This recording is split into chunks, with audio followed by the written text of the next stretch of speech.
हरिओम. लाओत्सेचा ताओबोध योगदास श्री जयगणेश जोशी यांचे प्रवचन. ढोंगी तत्ववेत्ते. लाओत्से म्हणतो की अतिविद्वेष असलेल्या गोष्टींचा समझोता केला तरीही थोडासा कडवटपणा हा तसाच शिल्लक राहतो. यास्तव अशा प्रकारचा समझोता प्रेमपूर्वक आणि समाधानी असणे शक्य आहे का? याचे उत्तर मुळीच नाही असेच आहे. सर्व जगाला घरीदारी जो भेटेल त्याला सार्वजनिक ठिकाणी खाजगीत कोणी विचारो किंवा न विचारो एकही संधी न सोडता सदा नीतिमत्तेच्या गोष्टी शिकवायच्या. स्वतः दारी शेण खायचे आणि घरी भाजीत मीठ कमी झाले म्हणून गरोदर पत्नीला लाथाबुक्क्यांनी मारायचे. माझ्या अपरोक्ष घरी कोण येतो असा तिच्या चारित्र्याचा संशय घ्यायचा आणि तिला असहाय्य अवस्थेत नेसत्या कपड्यानिशी घराबाहेर हाकलून द्यायचे. देवा ब्राह्मणासमक्ष यथासांग धार्मिक विधी करून जन्मोजन्मी एकत्र राहण्याच्या शपथा घेतलेल्या पती पत्नींच्या या कथा आहेत आणि त्यासाठी आमचेच आदर्श देव आहेत. आम्ही लहानपणी काय शिकवण देतो पहा. अरे बाळ, तुला असे वागून चालणार नाही. तुला नीतिमत्तेने प्रामाणिकपणे वागायला पाहिजे. तुला निर्व्यसनी राहायला पाहिजे. तुला विद्या अभ्यास करून नावलौकिक मिळवायला पाहिजे. कारण तू अमुक घरात जन्माला आला आहेस. तू अमुक घराण्याचा वंश आहेस. तुला अमुक घराण्याचा वारसा चालवायचा आहे. तू असे विचित्र वागलास तर घराण्याची अब्रू जाईल, वंशाला बट्टा लागेल, पिढीजात कमावलेला नावलौकिक धुळीला मिळेल. तुला या वंशाची रीतभात सुरू ठेवायची आहे. तुझ्यावर ती नैतिक जबाबदारी आहे.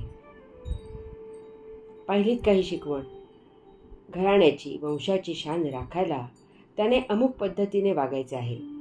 घराण्याचा अहंकार जोपासला त्याने अमुक प्रकारे वर्तन ठेवायचे आहे. समाज काय म्हणे या धास्तीने त्याने अमुक करायचे आहे. त्याला ते तसे करायला आवडो किंवा न आवडो, त्याला तसे करणे पटलेले असो किंवा नसो, त्याच्याशी कोणाला काही कर्तव्य नाही. या अशा शिकवणुकीने त्या मुलाच्या अंतःकरणात काहीही हालचाल होत नाही. तो सोपस्कार म्हणून बाह्य जगाला देखावा निर्माण करतो आणि जगाला अंधारात ठेवून त्याला जे पाहिजे तेच तो करतो. काय उपयोग आहे या अशा शिकवणुकीचा आणि सोपस्कार लादण्याचा? मग असे बाळराजे नको त्या ठिकाणी शेण खाताना जेव्हा सापडतात तेव्हा त्यांच्या घरच्यांना, समाजाला महा आश्चर्य वाटते. त्याच्यावर चुकीचे केलेले संस्कार कोणाला उमजत नाहीत. असा हा बाळ तसा न वागला तरच नवल असते. परंतु विचारात कोण घेतो? लाओत्से कोण वाचतो? उपदेश, नीतिमत्ता, आदर्श, परंपरा याचा अर्थच हा असा आहे की तुम्ही जे नाही आहात त्याची तुमच्यावर जबरदस्ती करणे, सक्ती करणे. म्हणून त्याचा विपरीत परिणाम पाहायला मिळतो. यापेक्षा ती घराण्याची परंपरा आपल्या डोळ्या देखत आपणहून बंद करणेच उचित असते. त्यायोगे निदान त्याचे विकृत धिंडवडे तरी वेशीला टांगले जाणे थांबेल. सुजाणांनी याच्यावर विचार करावा. स्वतःची चूक शोधा. भाग 1.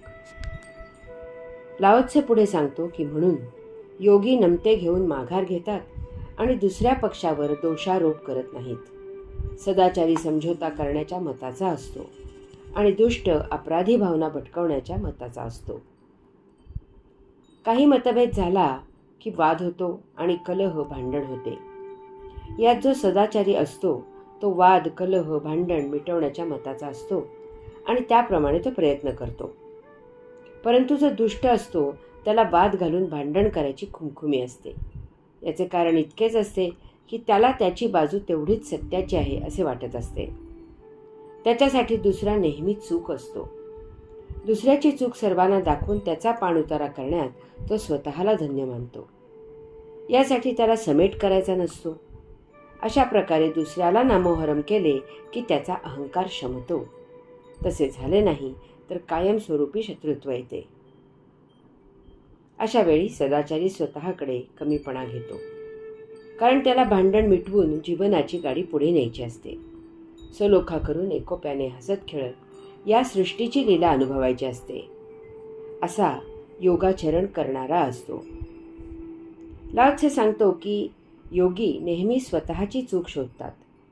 जेव्हा सरळ सुरू असलेली गाडी रुतते किंवा रस्ता सोडून धावू लागते तेव्हा काहीतरी बिघडलेले असते. अशा वेळी योगी स्वतःचा शोध घेतात आणि त्यापासून बोध घेऊन स्वतःच सुधारणा करतात. ते कधीही दुसऱ्यावर दोषारोप करत नाहीत. आपला सहभाग असला आणि आपल्याला काही चुकल्यासारखे वाटले तर त्यात प्रथम आपली चूक शोधावी. दुष्ट स्वतःला सर्वज्ञ समजतो. त्याच्या मताप्रमाणे तो नेहमी बरोबर असतो आणि बाकी सर्वजण चूक असतात.